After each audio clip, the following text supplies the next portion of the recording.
Hey, welcome back to Well, That's Interesting, the That's Too Many and That's Too Small edition.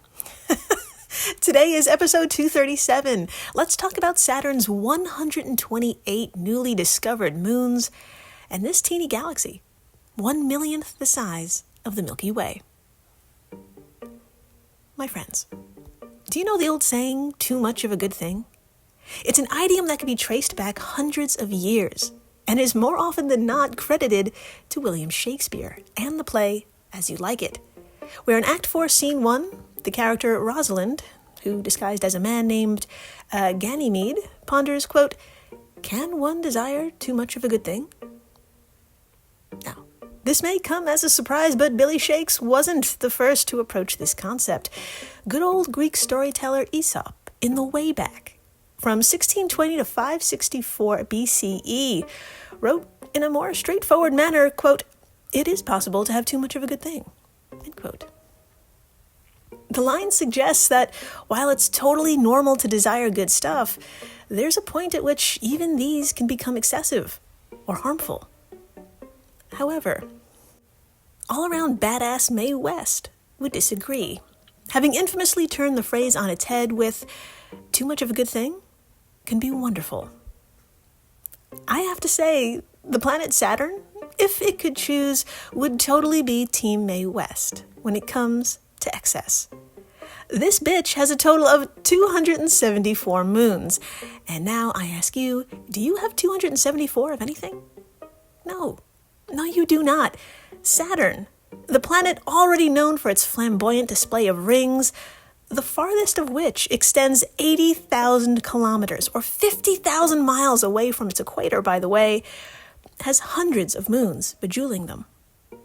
These rings are thought to be the shattered remains of comets and asteroids that broke up before they reached the planet, and or remnants of even more disastrous impacts between monumentally sized asteroids and celestial bodies. From a distance, these rings are sleek disks, but up close, it's an ancient, messy cemetery full of billions of ice particles and rocky material that ranges in size from micrometers to full-ass meters. Needless to say, they're a hot mess. So, finding Saturn's actual moons, moon being defined as a chunk placed into an orbit around the planet and won't eventually be pulled into the planet by its gravity, like the rest of the rings will in about 1,000,000 years, finding moons is a tedious chore. And we can't wait for that sifting process to happen. We will be dead by then. So, how the hell did we find 274 moons? I'm so glad you asked. In the first half of the show, we're going to talk about how the last 128 were found, and not to spoil anything, but they were found all at once. It was an avalanche of a discovery. We're going to meet the international team that spent years taking hundreds upon hundreds of photographs and compiling them into a system. We're going to talk about that system and its delightful name. It's what officially made Saturn the Mae West of planets. Then after the break, we're leaving Saturn for the great beyond, and what we're going to find is so goddamn tiny, cosmologically speaking, but it's leaving astronomers with a fucking boatload of questions. You know how we just spoke about what qualifies as a moon? A natural object that orbits a planet. Well, get this hot stuff. Just like these smaller chunks, smaller galaxies can become ensnared into a larger galaxy's gravitational pull, and those small galaxies then orbit the larger one. So yeah, galaxies can orbit other galaxies. Our own Milky Way system hosts dozens of these satellite or companion galaxies, and how fucking cute is that? And guess what? The cuteness doesn't stop there. Quote, "These are fully functional galaxies, but they're about 1/1,000,000th the size of the Milky Way. It's like having a perfectly functional human being that's the size of a grain of rice," said Eric Bell, senior author of the study we're about to orbit ourselves, a University of Michigan professor and associate chair of astronomy. I know. Are you not bursting with glee? Well, prepare yourself again. For the first time, astronomers have found a little bastard like this well outside of our own companions and orbiting an absolute monster, the Andromeda Galaxy. We will talk about how it was discovered and just how radically different it is when compared to our companions. Yes, it's small, but that's where the similarities end. This means we're going to have to rewrite what we thought we knew about these kinds of galaxies. In the meantime, hi, I'm Jill Chacha, and if this is your first time listening, welcome to the flock, my transcendental business goose. To begin, I'm going to ask you to slide into a remarkably comfortable time machine because we're heading on back to the year no one remembers, 2019.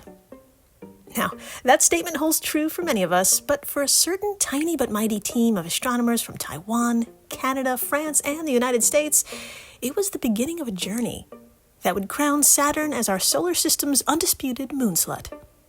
So join me, will you, with Dr. Edward Ashton, a postdoctoral fellow in the Institute for Astronomy and Astrophysics at Academia Sinica, Dr. Brett Gladman, professor in the UBC Department of Physics and Astronomy, Dr. Mike Alexanderson of the Harvard-Smithsonian Center for Astrophysics, Dr. Jean-Marc Petit of the Observatoire de Besançon, and their team over at the Canada-France-Hawaii Telescope, also known as the CFHT. This beast of an observatory sits atop Mauna Kea, a 13,800-foot dormant volcano located just north of center of the Big Island of Hawaii. It is the highest point of all the islands, and with its remote placement far from any building, it guarantees one of the clearest views of our magnificent universe. It also helps that the nearly 12-foot optical and infrared telescope is one of the largest in the world. The team had an extremely unique opportunity. For the next 2 years, they could operate CFHT using its power to pluck from Saturn's rings moons yet to be discovered. Now, CFHT is a big DEAL, but finding moons here will be like finding a slightly bigger rock among 175,000 miles of billions of other rocks.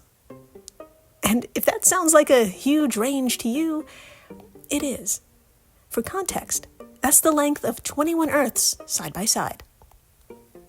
Luckily, the team had time.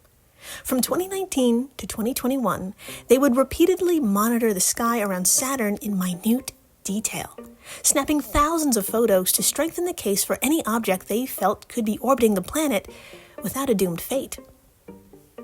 My friends, we need to talk about that absolute batshit method that the team used, so I'm going to ask you to sit the fuck down and to grab your phone.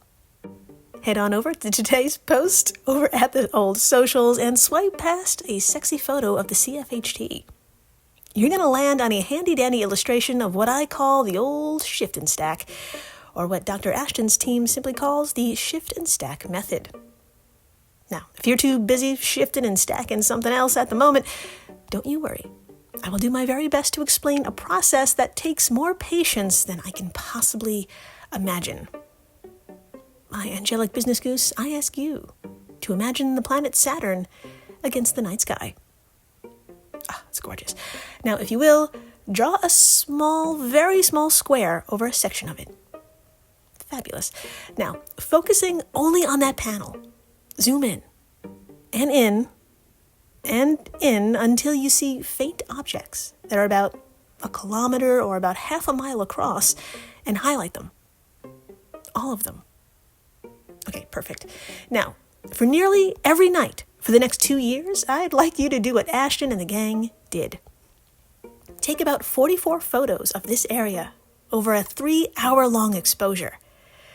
But you can only take photos during the new moon phase, because during the full moon phase, the sky is too bright to take pictures of planets as far out in the solar system as Saturn, which means you have a limited window to get it right.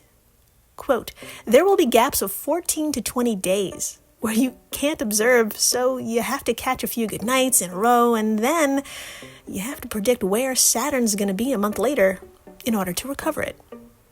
End quote, Alexanderson said in an interview with USA Today. Now, what Alexanderson means by recover it is not only Saturn's orbit, but the remainder of the potential orbits of the potential moons you're tracking. So, when it's new moon time once more, pick another panel and snap another 44 photos over a 3-hour-long exposure. And have your fingers crossed that you're in the right area, because that might help. Now, when you gather enough frames, you're going to stack these exposures or shifted images one atop the other. And then you're going to play connect the dots. Quote, tracking these moons make me recall playing the kids' game ... because we have to connect the various appearances of these moons in our data with a viable orbit, but with about 100 different games on the same page, and you don't know which dot belongs to which puzzle. End quote, said Dr. Ashton in an interview with science.ubc.ca. Look, listen, I don't know about you, but if someone handed me a page with about 100 different games of connect the dots on it, and they told me to find the straight lines or orbits of individual objects, I'd laugh, take off all my clothes, and run off into the distance screaming. Now, Ashton and the gang didn't do that. They had the patience and the AI to help with the clickety-clack calculations. So, what the fuck did they find by the end of 2021? Drumroll, please. Thank you in the back. 128 beautiful irregular bodies, half of which were confirmed to be moons. And, okay, I could see your reaction from here. It says, Jill, what the fuck? The title of the show mentions 128 new moons, and you're saying half?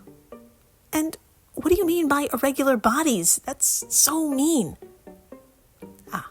Yes, my kind business goose, I'm so glad you asked. First, let's define what they meant by irregular bodies. In an interview with news.ubc.ca, Dr. Brett noted that, quote, these moons are a few kilometers in size and are likely all fragments of a smaller number of original captured moons that were broken apart by violent collisions, either with other moons or with passing comets, end quote. So, because of cosmic violence, let's just say these babies ain't perfectly round, and neither are their orbits. They appear to be more elliptical and inclined, but no one is judging, even though irregular is a judgy-ass word to use. Anyway, put a pin in these collisions for me, will you? Perfect. Now, in the meantime, let's talk about the remaining half of these 128 objects. Even though the team shifted and stacked and shifted for 2 years, these were so faint and entrenched within Saturn's moons, additional time was needed to confirm them as stable moons. Fast forward to 2023, when the team had the chance to fire up the old CFHT once more and revisit the same sky fields for 3 consecutive months. So, what did the team find after getting the chance to shift and stack once more? Drumroll, please. Thank you again in the back. Yes, you fucking guessed right. Quote, sure enough, we found 128 new moons in total. Based on our projections, we don't think Jupiter will ever catch up. End quote, said Dr. Ashton to iflscience.com. Now, if you're a long-time listener of this show, you know that it's best never to say never when it comes to space. But this time around, it might be safe to do so.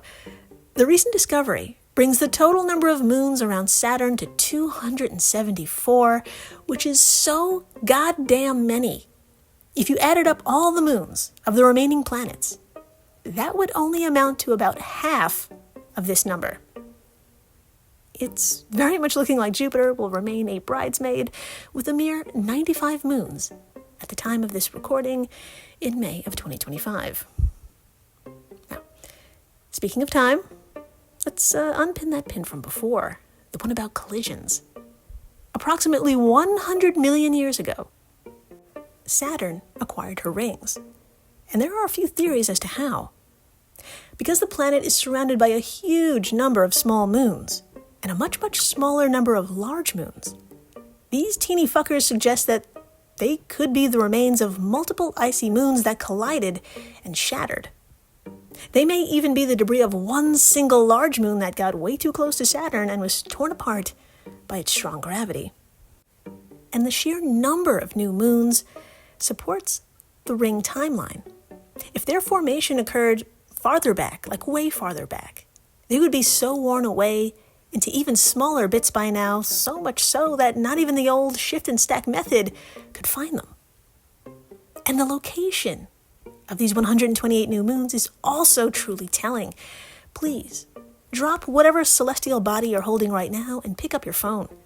Tap on today's post over at the old socials and swipe past the shift and stack illustration guide. What you're going to see is something called a rose diagram, which is basically the top half of a circle.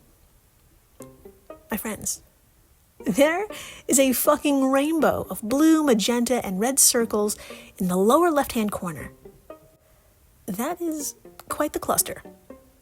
The team believes that the location of these new moons indicates a collision source, further supporting the collision theories. And it gets better. Here's a gorgeous, yet troubling fun fact. The majority of our new moons happen to be in the vicinity of a previously discovered moon called Mundilfari, named after a father of two children in Norse mythology. He named his son Moon and his daughter Sun. Quote, "The gods were angered at what they considered his arrogance, so they placed the children in the sky and made the daughter drive the chariot of the sun and the son drive the chariot of the moon. Each is chased by a wolf who is destined to catch and devour them at the doomsday time known as Ragnarok." End quote from science.nasa.gov. Delightful. What a delightful story. And being that these additional moons are located within what astronomers have dubbed the Norse region of the Saturn moon system, there's the Inuit and Gaelic region too, I have no doubt that they'll be named after something equally as pleasant as child labor and the end of days. After the break, we're moving on from Saturn and even the goddamn Milky Way itself. We'll be peeping through our blinds and eyeing our neighbor Andromeda. And boy howdy, what we're gonna see has got astronomers all in a tizzy. A first of its kind is next. Stay tuned. I found a kid who swings a golf club like a dream. I'd like to try to qualify him for the U.S. Amateurs. Coming to Apple TV Plus. What's your name? I'm not into older guys, but I'm flattered. A new comedy series, Stick. I don't want to go on this trip. Your mouth's saying one thing, but those eyes are saying something else. From the home of Ted Lasso. This is your shot at redemption? This is your mulligan? Owen Wilson. This game takes and it takes. The game's finally giving me something back. Stick. You know Arnold Palmer? Iced tea, lemonade, mix it. I'm missing a nap for this. Streaming June 4th on Apple TV Plus. Whatever the occasion, effortless elegance is right this way. Because Hilton brings you new ways to stay courtesy of the Nomad London. And it doesn't stop at award-winning dining in a space draped in velvet and illuminated by vintage chandeliers. No, this day goes beyond with unparalleled personalized service and attentive hospitality. Oh, and did we mention the Nomad London can be booked using your Hilton Honors points at Hilton.com? Hilton, for the stay. And we're back. We are so back. And my friends, no biggie, but I'm gonna have to ask you to join me at the beginning of fucking time, specifically a wee 800 million to a billion years after the Big Bang.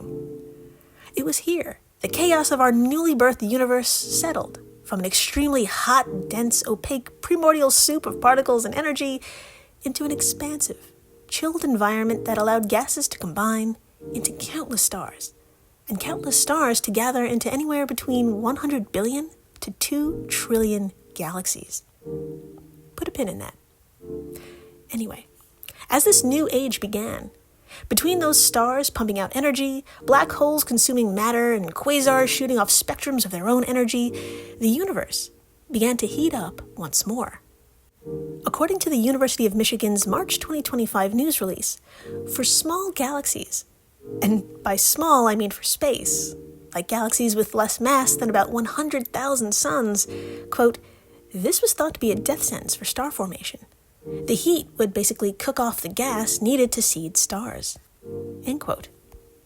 Well, my indestructible business goose, this theory that tiny galaxies lost their star-making fuel during this period is based solely on observations of our little companions. Let me explain. Long Long, 13 billion year long story short, the Milky Way's formation is believed to have started with the collapse of large clouds of gas and dust, driven by gravity, shortly after the Big Bang. It all consolidated into one big thick disk, and this big thick disk energy shaped and propelled itself into the distinct spiral disk we see today, forming around 8.8 billion years ago. However, between that time frame, 13 and 8 billion years, the Milky Way likely grew significantly through the merging of smaller galaxies, a process known as galactic cannibalism. My hefty business goose, our galaxy is 1.5 trillion solar masses, aka the mass of 1.5 trillion suns. She big. And because of this, small galaxies that may have been a safe distance from her appetite still became trapped within her gravitational pull. Our Milky Way has at least 61 satellite galaxies, all within 1.4 million light years. I'll say that again, we have 61 companions, so we have a shit ton of close friends orbiting us. Over the past several decades, astronomers have been on the inside looking out, and as such, all we know about these kinds of companion galaxies is from this point of view. Well, guess what? Thanks to Marcos Arias, the lead author of the study we're about to dive into right now, that's going to change.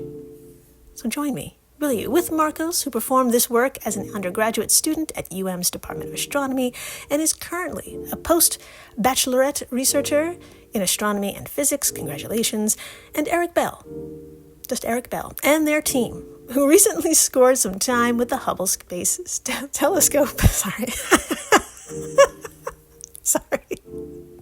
I don't know why that got me. Their view was the Andromeda Galaxy, the nearest major galaxy to ours, located about 2.5 million light years away. And here are some fun facts. It has the same mass, about the same mass as the Milky Way, but a larger diameter of about 220,000 light years, which makes it about 100,000 light years bigger. It's got 1 trillion stars, and in about 4.5 billion years, we're going to get super intimate with it in the form of a collision that will create one giant elliptical galaxy and probably killing all life at the time. And I have even more good news. Andromeda also has companion galaxies, and we can totally see them. Please, drop whatever friend you're holding right now and pick up your phone. Head on over to today's posts on the old socials and swipe through until you see a graph with a bunch of dots on it. Perfect. Now, in the middle, you're going to see a hot pink one that's labeled M31, that's Andromeda, and around it are a little over 30 other pink dots. Those are the satellite galaxies. But there's one that's very special, and that one is in red. And it just also happens to be the most recent companion galaxy found, AND 35. Let's get into it. As reported by UM's news release, to discover Andromeda 35, Marcos first pored over massive observational data sets to look for signs of potential companions. Once he had compiled a list of promising candidates, he and the old Eric Bell used the Hubble telescope to make a closer inspection. My friends, not only did the team land on a new companion galaxy, it was fucking strange. Well, for us, anyway. For you see, Andromeda 35 is only about 20,000 times more massive than our sun. Well under a mass of 100,000. And weirdest of all, its youngest stars are 6 billion years old. For comparison, our tiny galaxy friends stopped making stars 10 billion years ago. So how is this possible? How did tiny ass 35 keep its gas and star-making fuel during that critical time period that we talked about earlier, when the universe heated up once more? We don't know. Quote, "We thought that it would completely lose its gas, but apparently that doesn't happen, because this thing is about 20,000 solar masses, and yet it was forming stars just fine for a few extra billion years. I don't have an answer. It is also still true that the universe did heat up. We're just learning that the consequences are more complicated than we thought. End quote. Old Eric Bell said in the news release, with Marcos following up with a beautiful point that can be applied to all of science. Quote, "This discovery helps correct what we do know and reveals more about what we don't." End quote. Ooh, I got chills. As such, NASA is planning on launching new missions capable of discovering more satellite galaxies to help piece together theories on what the hell is going on here. And I'm sure we're going to find out. Maybe there are a lot of cuts happening. You know what? I'm sure we're going to find out. And it's going to be fucking weird. Thank you for listening, rating, subscribing, telling your friends about how, slutty Saturn is. It's slutty for moons. It's moon slut? Tell your most moon slut friend about Saturn. Then quickly pivot to your smallest friend and tell them about the tiniest galaxies we know of. How clingy they are. And an intergalactic thanks to the folks over at Airwave Media, the podcast network to which WTI belongs. If you love this show, and you do, you'll love the other podcasts in this family. And please, stay interesting.